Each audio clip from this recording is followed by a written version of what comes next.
अथ मंगलाचरणं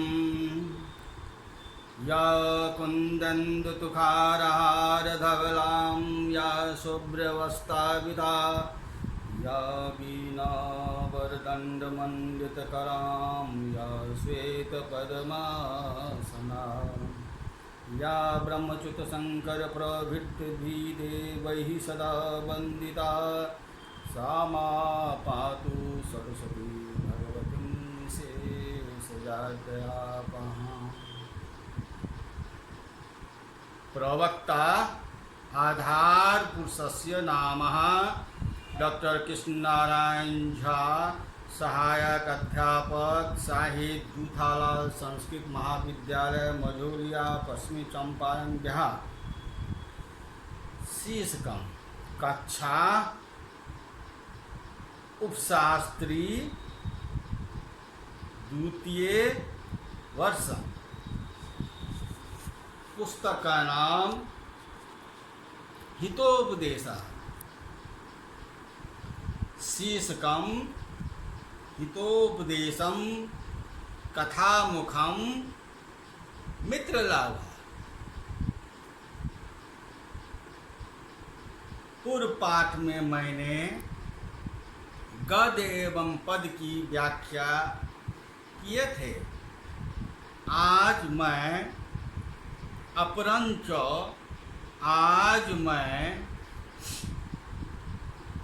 पद भाग एवं गद भाग की व्याख्या करेंगे इस पुस्तक से। प्रथम श्लोक है पुस्तकेषु च नाधीतं गुरुसन्निधो न शोभते समामध्ये जारगर्भ इव स्त्रियः। सभामध्ये सभायां मध्यम तस्मिन् तत्पुरुषः समासः। शोभते शुभ लट तत् छंदः अनुपष्टः। गुरु सन्निधो अर्थात गुरु के समीप। गुरो सन्निधः तस्मिन् तत्पुरुषः समासः। जार गर्भः जारात् गर्भो यस्य स गर्भो भून इमो समो। अस्मिन् श्लोकस्य अन्वयः किमः पुस्तकेषु च अधीतं गुरुः सन्निधं च न अधीतं सः स्त्रियां जावगर्भः इव समामध्ये न शोभते। अस्य श्लोकस्य व्याख्यायाः अस्मिन् श्लोकः हितोपदेशः नारायण पंडित रचितः उद्धृतो अस्ति। अस्य श्लोकस्य व्याख्याः येन अर्थातः पुरुषः मनुष्यः पुस्तकेषु अर्थात शास्त्रेषु न अधीतं न पठितं एवं च गुरु सन्निधो च शिक्षक सविधे च न अधीतं न पठितव्यम्। सः पुरुषः स्त्रियः भार्याः जारगर्भः इव जारोत्पन्नः इव व्यभिचारजातः संतान इत्येति भावः समामध्ये अर्थात सभामध्ये न शोभते शोभां न प्राप्नोति।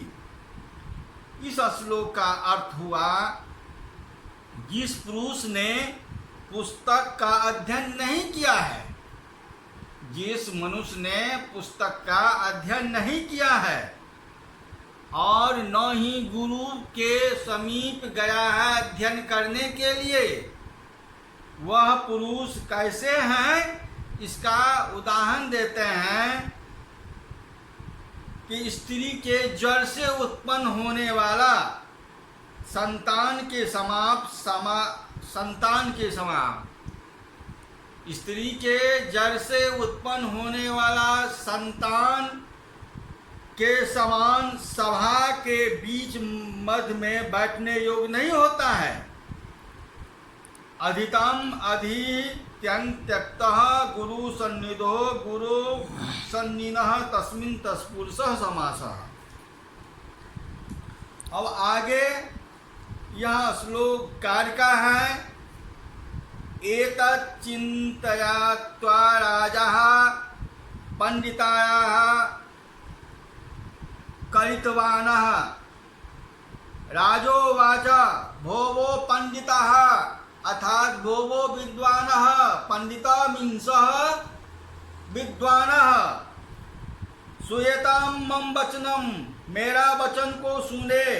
अस्ति कश्चित् एकभूतं विद्वानः जो मम पुत्राः नित्यं उन्मार्ग गमिनाम् अनिगत शास्त्राणाम् इदानीं नीत शास्त्रोपदर्शनेन पूर्व जन्मः करितुं समर्थः। अस्मिन् कारकायाः गद्यः व्याख्यायाः राजाः नृपः अर्थातः सुदर्शनानामः इति भावः। एतत् पूर्वोक्तम् अश्लोकं निपुरम्भं चिन्तयित्वा चिंता के योग विचार्यः पंडितः सवाः यां विद्वानः गोष्ठिः करितवान् कार्यामासः। राजाः अर्थातः सुदर्शनः उवाचः जगदात् भोवो संबंधनो अव्ययम् तद्वचनं प्रतिपादयाति अस्तित्वः एकभूतम् एतादृशी काश्चितः कोऽपि विद्वानः पंडितः अस्ति अर्थात वर्तते। यः विद्वानः नित्यं निरन्तरं मुन्मार्गगामिनः कुपथगामिनीनाम् अनधिगत शास्त्राणाम् अप्राप्ति विद्यमानः मम मे पुत्राणां तन्मयाः इदानीं अधुनां तृतीय शास्त्रोपदेशेन न्याय विधि शिक्षायाः पूर्वजन्मः जन्मान्तरमः कर्तुं संपादयितुं समक्षं शक्तः भविष्यति शेषः। राजा सुदर्शन ने ऐसा विचार कर पंडितों की सभा बजाई। राजा सुदर्शन ने ऐसा विचार कर पंडितों की सभा कराई। उन्होंने कहा, हे विद्वानगण, हे पंडितगण, मेरा वचन को सुने। ऐसा कोई विद्वान है जो मेरे पुत्र को नित्य कुमार्ग से जाने वाली शास्त्रों के अध्ययन से रहित मेरे पुत्रों को समय नीति शास्त्र के उपदेश से पुनर्जन्म कराने में समर्थ हो।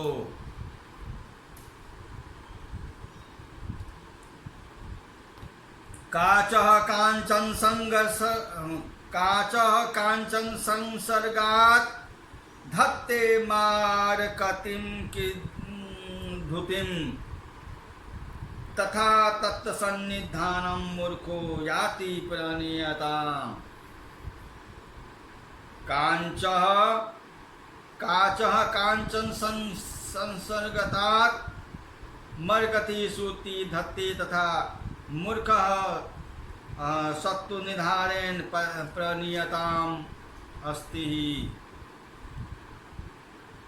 अन्वयः अस्मिन् श्लोकः अन्वयः कांचम अर्थात शीशा सोने के संसर्ग से मरकत मणि की समान कांति को धान करता है, उसी प्रकार मूर्खों की पंडितों के समीप से निर्गुणता को प्राप्त करता है। कांचन अर्थात क्षारः, भाषायां काचः नामना विप्रसिद्धो निकृष्टो धातु विशेषः कांचन संसर्गतात् सुवर्ण संप्रतीकी कात मरकती मरकतमणि संबंधिनो धूति कीर्ति धत्ते चार्यति तथा तेन प्रकार मूर्खः बालिशः सत्तुरः भिन्धानेन पंडित सन्निधेन परिणता निपुणतया याति प्राप्नोति। हीयते ही मति अस्तातः हीने सह समागता असमयस्य समता चेति विशिष्टताम् अथातः हेतातः मनिहीने न समागता हीयते धर्मः सह समामताम् समताम् एति विशिष्टे विशिष्टानाम् इत्यादि। हेतातः हे वत्सः मति अर्थात बुद्धि हीने अर्थात नीचे है, सह समम समागताम संसर्गतात हीयते क्षीयते सर्मे है आत्मतुल्य जने सह समम समागताम सर्गतात समताम तुल्याम येति प्राप्नोति एवं च विशिष्टे स्वरमाद प्रकृष्टे सह समम समागताम संसर्गताज विशिष्टा प्रकृष्टताम एति प्राप्नोति ही निश्चयेन। हे बस बुद्धि अपने से हीन पुरुषों से समागम होने से हीन हो जाती है, अपने बड़बड़ी के पुरुषों से समागम होने से तुल्यता को प्राप्त होती है, एवं अपने से बड़े पुरुषों से समागम होने से विनिष्टता को प्राप्त होती है, अर्थात महापुरुषों की संगति ही करना चाहिए, दुर्जनों की संगति कभी नहीं करना चाहिए। अत्रांते विष्णु शर्मा नामा महापंडितः सकल नीति शास्त्र त्वद्दिग्धु बृहस्पति आब्रवीत देवः महाकुल संभूता है ते राजा पुत्रः तत्र मया नीति ग्राहिन्तु शक्यते। अत्र अस्मिन् अंतरे अवसरे सकल नीति शास्त्रे तज्ञं समस्त शास्त्राणां ज्ञातं बृहस्पतेः इव देवगुरः इव विष्णु शर्मा नामः विष्णु शर्मा अभियानः महापंडितः विद्वानः अब्रवीत अवदतः बोले देवा हे महाराज एते मम राजपुत्रः नृपकुमारः महाकुलप्रसूतः सेय वंशोत्पन्नः ततः तस्मात् कारणात् मया विष्णु शर्मा नियतं गृह्यतु गहनं कार्यतु बोधयतु मित्यर्थं शक्यन्ते पायन्ते। इस अवसर में संपूर्ण नीति शास्त्र के तंत्र के ज्ञाता बृहस्पति के समान विष्णु शर्मा नाम के विद्वानों ने कहा, हे महाराज, ये राजकुमार महाउत्पन्न कुल में उत्पन्न हैं, महाकुल में उत्पन्न हुए हैं, इसलिए इनको मैं नीति शास्त्र का ज्ञान करा सकता हूँ। नादव्ये निहता काचित क्रिया फलवती भवेत अनाबे पारसते नाप्रीति शुक्रवत पक्ष्यते बकः। अन्वयस्मिन् श्लोकः अन्वयः औद्रव्ये निहता काचित् क्रिया फलवती न सेवत्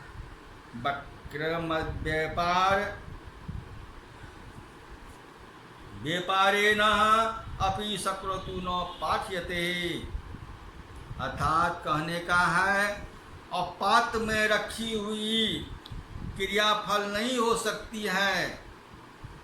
सैकड़ों उद्योग करने पर भी तोते को नाई बगला नहीं पढ़ाया जा सकता है। अस्मिन्नस्तु निर्गुणं गोत्रे नाप्यतिमुपजायते अकारे पद्यरागानां जन्मः कांचने कुतः। अस्मिन् अतः गुणमती भावः गोत्रे तु कुले तु निर्गुणं गुणरहितम् अपत्यं संतानाय उपजायते न उपतायते। इस वंश में गुण रहित संतति उत्पन्न नहीं हो सकती है। मानिक रत्नों की खान में कांचन सीसा की उत्पत्ति कैसे हो सकती है? गुणा गुण गेषु गुणा भवन्ति ते निर्गुणं प्राप्य भवन्ति दोषाः अस्वादिजोताः प्रहयन्ति नद्यः समुद्मासाद्यः भवेत्पदाः। गुणाः गुण्येषु गुणा भवन्ति ते निर्गुणं प्राप्य दोषा भवन्ति। नद्यः अस्तद्याः समुद्र असाध्य अप्यया भवन्ति। अर्थात विद्या दक्षिणा आदि गुण गुण के जानकारी में गुणों में रूप में रहते हैं, परंतु वे गुण सुन पुस्तकों पुरुष को प्राप्त कर दोष हो जाते हैं।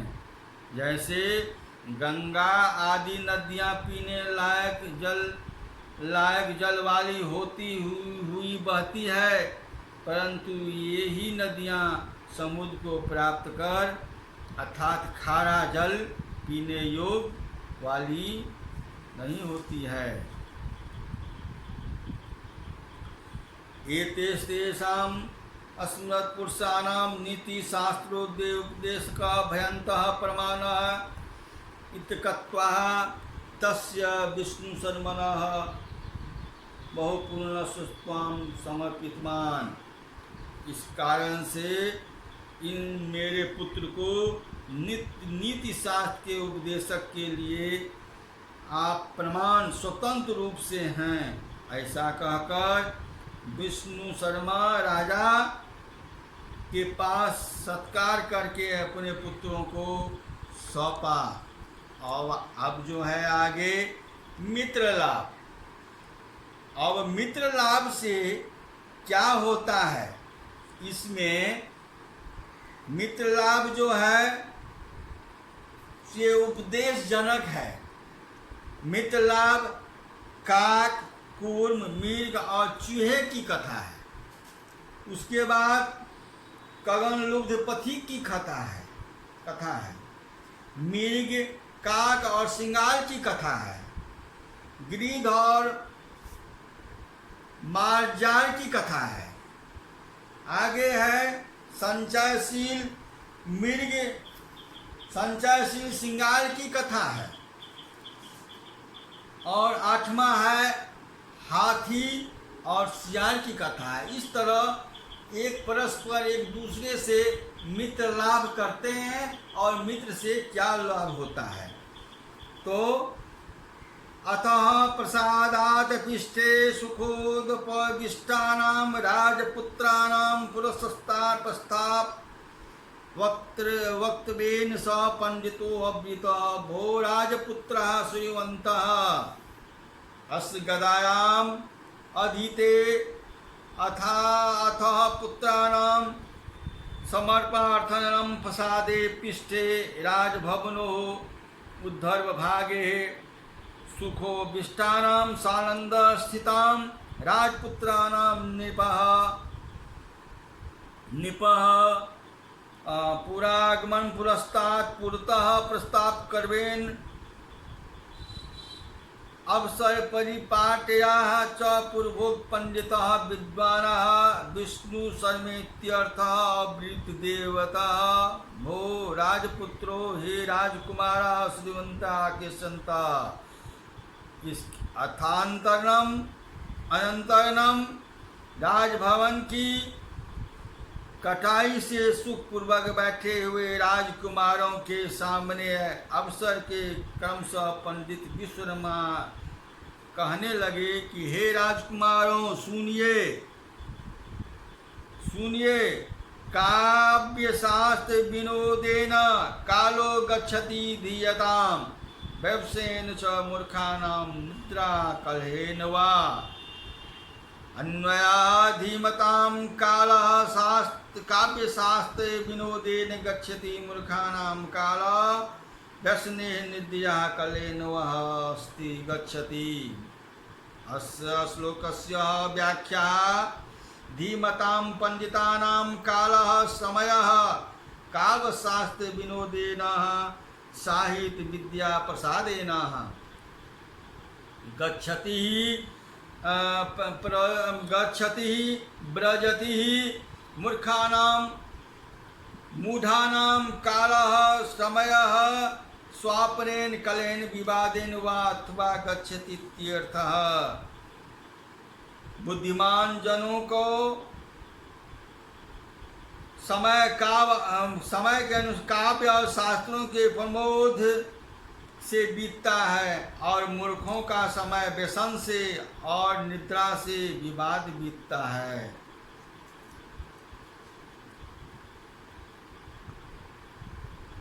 असाधारण वित्तहीनां बुद्धिमता सुतो सवा असाधन त्यादु कार्याणि काक कूर्म मृग भूवतः। अर्थात कहने का है साधन से रहित, धन से हीन तथा अति उत्तम बुद्धि वाले श्रेष्ठ मित्र लोग कौवा, कछुआ, मृग और चूहे के समान कार्यों को शीघ्र सफल करते हैं।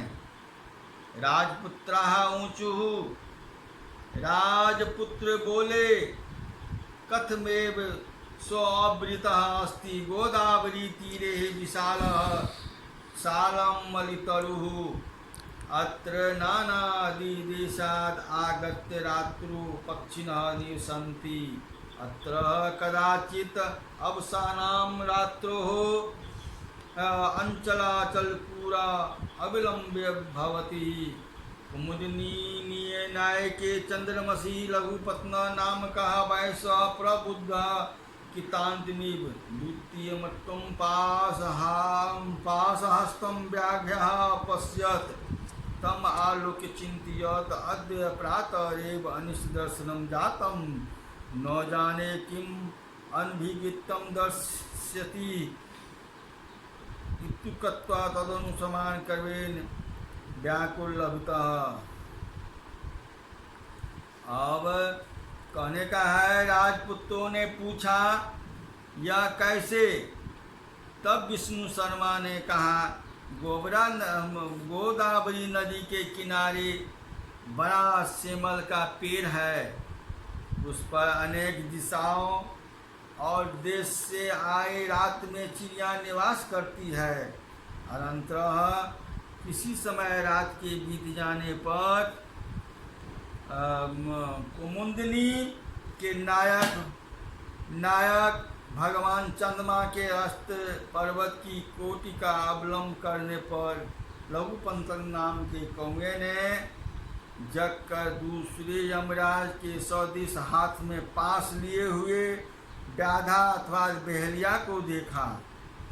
तब उनसे उस व्याघ्र को देखकर चिंता की कि आज प्रातः काल में ही अशुभ का दर्शन हुआ, भाग तथा अनिष्ट दिखाएगा नहीं दिखाएगा, ऐसा कहकर उस व्याग के अनुसरण के व्याधि होने को चला। अब हम आपको थोड़ा अंश देने जा रहे हैं कथा की ओर। काक, कुर, मृग और चूहे की कथा के बारे में जानकारी थोड़ा प्राप्त कर लें। विष्णु शर्मा राजकुमार को सघन और धन से हीन होकर भी बुद्धिमान मित्र का सहयोग कर शीघ्र का सिद्ध करते हैं। इस विषय में कौआ, कछुआ और चूहे की कथा कहने लगे। गोदावरी नदी के किनारे में एक बड़ा सेमल का पेड़ है। उसमें अनेक दिशाओं से आकर चिड़िया रात में रहती है। किसी समय प्रातः काल में रघुपतनक नाम के कौवे ने हाथ में पास लिए व्याधा को देखा और अनिष्ट की आशंका से व्याकुल होकर उसके पीछे पीछे चला। व्याधा ने भी चावल के कणों को बिखेर कर जाल बिछाया फैला दिया। उसी समय कबूतर के राजा चित्रगुप्त अनिष्ट की आशंका से कंडुल कणों को चुनने में तत्पर लोग अपने बंधु कबूतरों को खाने से मना कर तगन के लोभ से अनिष्ट फल पाने वाला पथिक की कथा सुनाई। कणलोभ दंपति पथिक कथा।